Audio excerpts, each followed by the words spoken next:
The next morning, the old man went into the jungle, shouting furiously. "Oh, Rodent King, where are you?"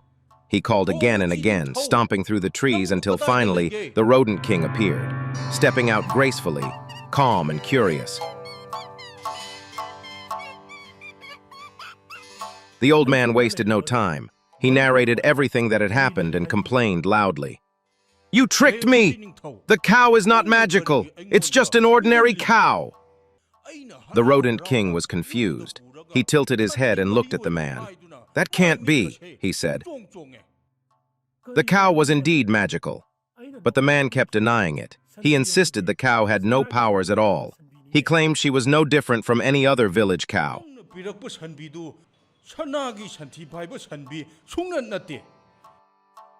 The Rodent King fell silent for a moment. Then, with a flick of his paw, he turned to his servants and said, "Bring the magical plate and bowl." A moment later, two of his attendants arrived carrying a small, shining plate and a beautifully carved bowl.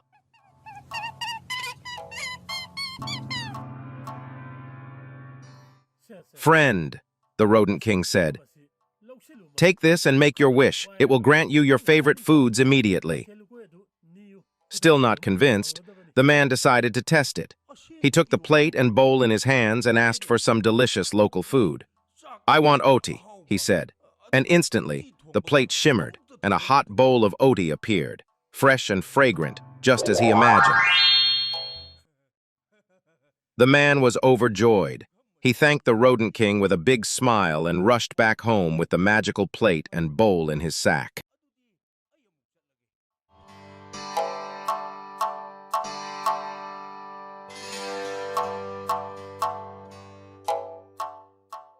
As the old man made his way back home, he passed through the same village road where his daughter lived.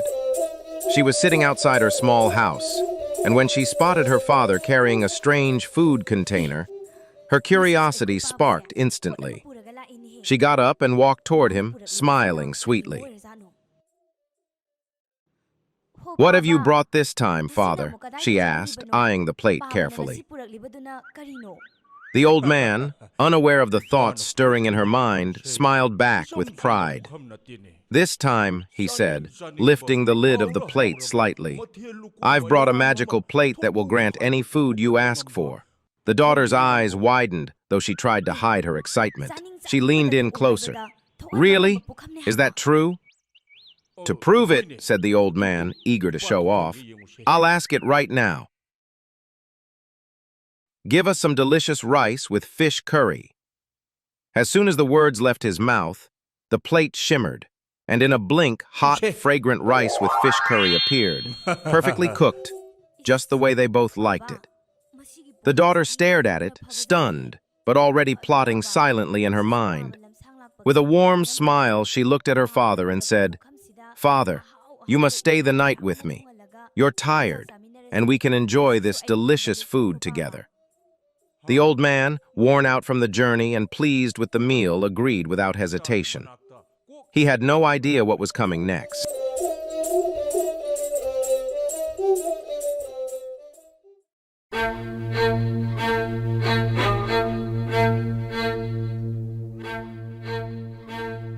That night, while her father slept soundly, the daughter quietly took the magical plate and replaced it with an ordinary one that looked exactly the same.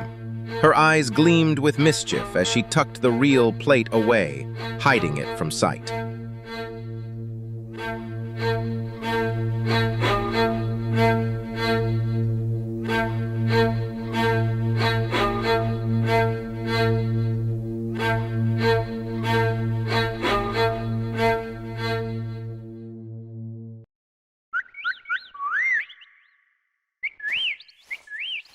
The next morning, the old man woke up early, still smiling from the delicious meal. He picked up the plate, unaware of the switch, and headed back home, humming proudly to himself.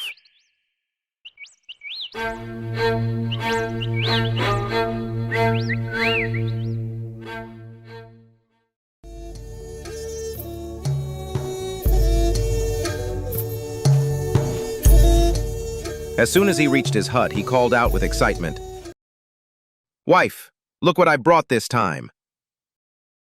His wife stepped out, wiping her hands on her shawl.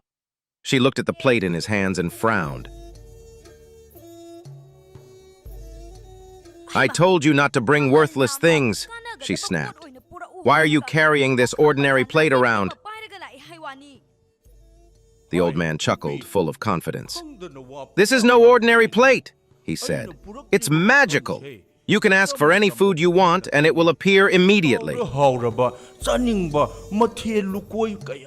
But the woman, tired of her husband's constant tricks and nonsense, folded her arms. "I no longer believe in such things," she said firmly. "If you see it with your own eyes," he said, "then you will believe."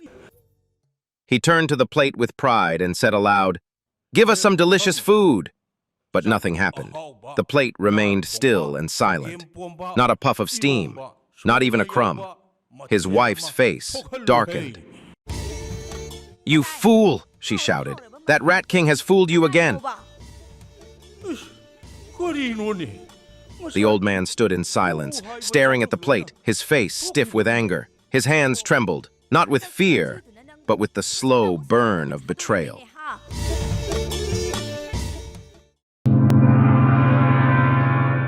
"It seems," the Rodent King said slowly, "there is someone who is playing tricks on you." He paused, then asked, "Tell me, who did you meet on the way before you reached home?" The old man thought for a moment. "No one," he said. "No one else, except my daughter. She lives along the road."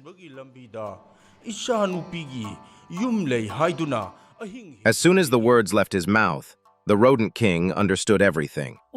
He turned to his attendants and said firmly, "Bring me a rope and a fat stick."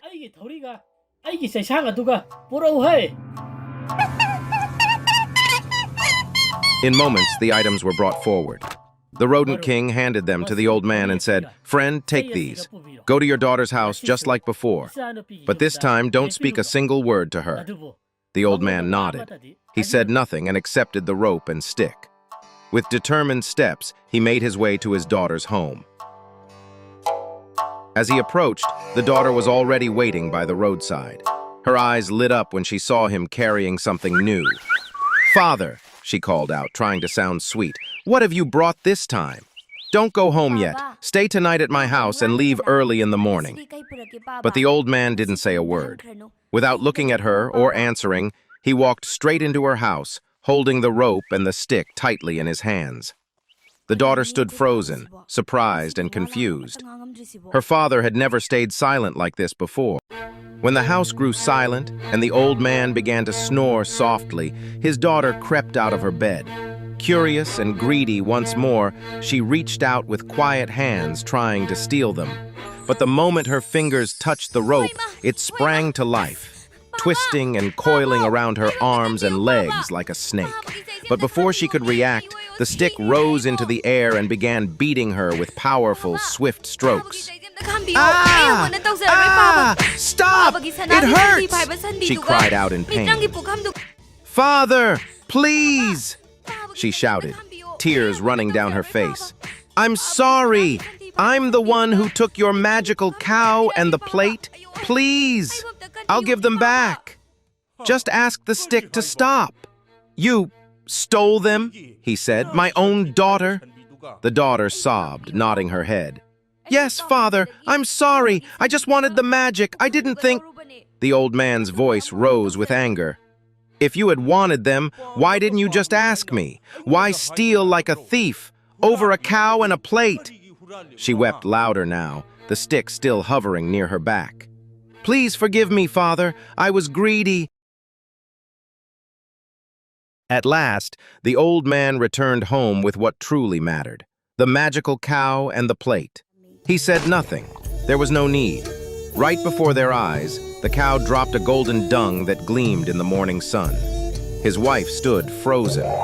Then, the old man clapped his hands over the plate, and a steaming, delicious meal appeared.